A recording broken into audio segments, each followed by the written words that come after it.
Morning everyone, welcome to I spine. This is Shivani Saxena. Hope you are very well.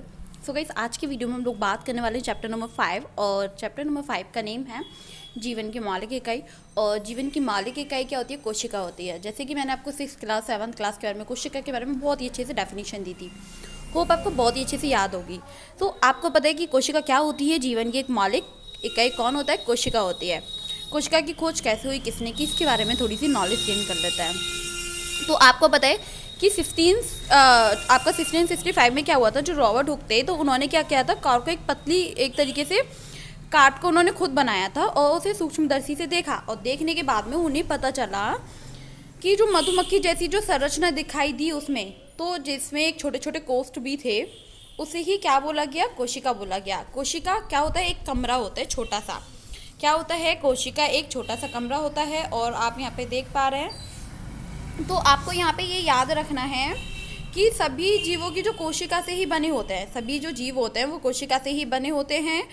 लेकिन कुछ ऐसे होते हैं, कुछ एक कोशिका से बने, कुछ बहुत सारी कोशिकाओं से मिलकर बने होते हैं, और ये जीवन की मौलिक इकाई माना जाता है। ठीक, अब हम यहाँ पे बात कर लेते हैं कि पादप की कोशिकाएं आखिर क्या होता है। पादप मीन्स होता है पेड़ पौधे। ठीक, तो क्या कहते हैं, क्या होता है? जो लाखों कोशिकाओं से मिलकर क्या होता है? एक बॉडी, इस बॉडी का स्ट्रक्चर रेडी किया जाता है। काफ़ी कोशिकाओं से मिलकर, लाखों करोड़ों कोशिकाओं से मिलकर बॉडी का स्ट्रक्चर रेडी किया जाता है। ठीक है, तो अब आपका पादप कोशिका में हम जान लेते हैं प्याज की कोशिका के बारे में। तो ठीक है, प्याज के पौधे के बारे में अगर हम बात करें, तो आप यहाँ पे इस एक मिनट, आप इसको यहाँ पे देख पा रहे हैं और इस डायग्राम पे आप ध्यान देंगे और इसे समझने की कोशिश करेंगे कि ये जो आपका पॉइंट है ब्लैक कलर का, इसे हम लोग केंद्रक बोलते हैं, और ये जो ये इसे हम कोशिका बोलते हैं। ठीक है, तो ये सारी चीज़ें यहाँ पे आपको ध्यान रखनी है। प्याज की झिल्ली की कोशिकाओं के बारे में यहाँ पे आपको समझाया गया है।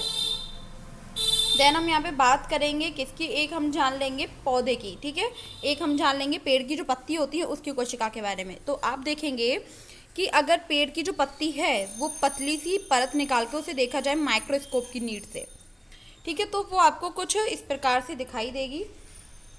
मतलब सेम इसी का स्ट्रक्चर है। ठीक है, जैसे प्याज वाली झिल्ली का इस प्रकार से, और ये इसमें केंद्रक बने हुए हैं छोटे छोटे।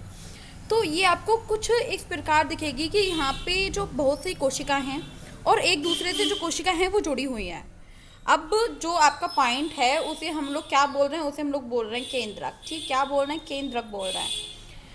और उस केंद्रक को बोलते हैं, जैसे कि जो बिंदु है ना उसको हम केंद्रक बोलते हैं। और ये जो आपका खाली जगह है, ये जो डब्बा सा बना हुआ है, इस खाली जगह को हम लोग कोशीय द्रव्य बोलते हैं। क्या बोलते हैं? कोशिका द्रव्य बोलते हैं। तो ये सारी चीज़ें यहाँ पे आपको ध्यान रख लेनी है। अब जंतु जो होते हैं उनमें अनेक प्रकार की कोशिकाएं होती हैं। अनेक प्रकार की कोशिकाएं कैसे होती हैं? जैसे कि आप अगर माने तो आप यहाँ पे देख पा रहे हैं कि रुधिर की कोशिकाएं होती हैं, रक्त कोशिकाएं होती हैं, अस्थि कोशिकाएं, पेशी कोशिकाएं, अंडाणु।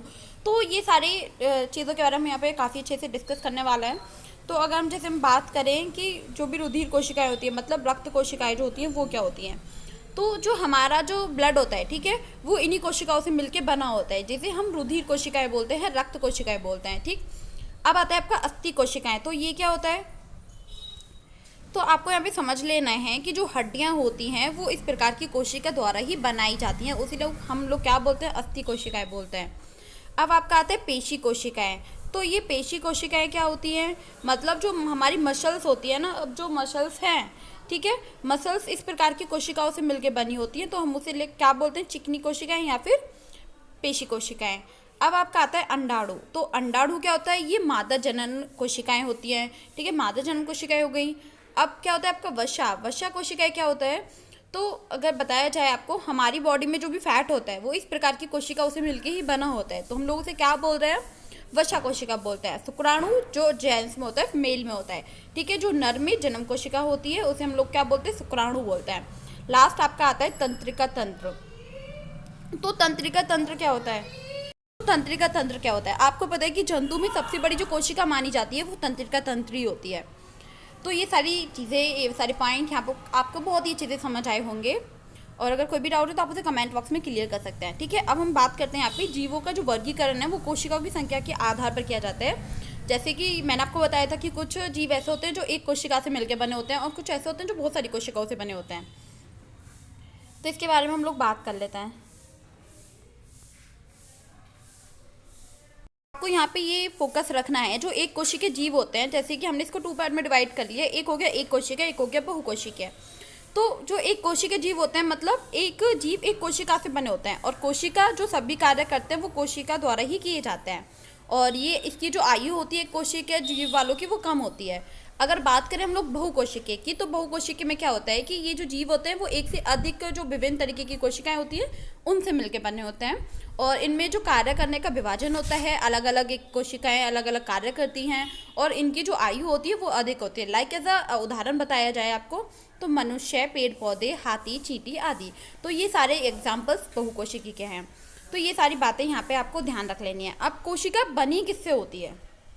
आपको पता है कि कोशिका बनी किससे होती है? तो कोशिका जैसे कि 3 मुख्य घटक होते हैं इसके, जैसे प्लाज्मा झिल्ली हो गया, प्लाज्मा झिल्ली को हम कोशिका झिल्ली भी बोलते हैं, और एक आपका होता है केंद्रक, और सेकंड थर्ड होता है आपका कोशिका द्रव्य। तो ये सारे पॉइंट मैं आपको नेक्स्ट वीडियो में बताने वाली हूँ, इसलिए आज ये टॉपिक आप पढ़ लेना बुक में से एक बार कि प्लाज्मा झिल्ली क्या होता है, केंद्रक क्या होता है, कोशिका द्रव्य क्या होता है। वैसे मैंने आज की वीडियो में भी आपको ये बता चुकी हूँ, कोई भी डाउट रहता है तो आप उसे कमेंट सेक्शन में क्लियर कर सकते हैं। सो आज के लिए इतना ही, and thank you so much, bye bye, take care.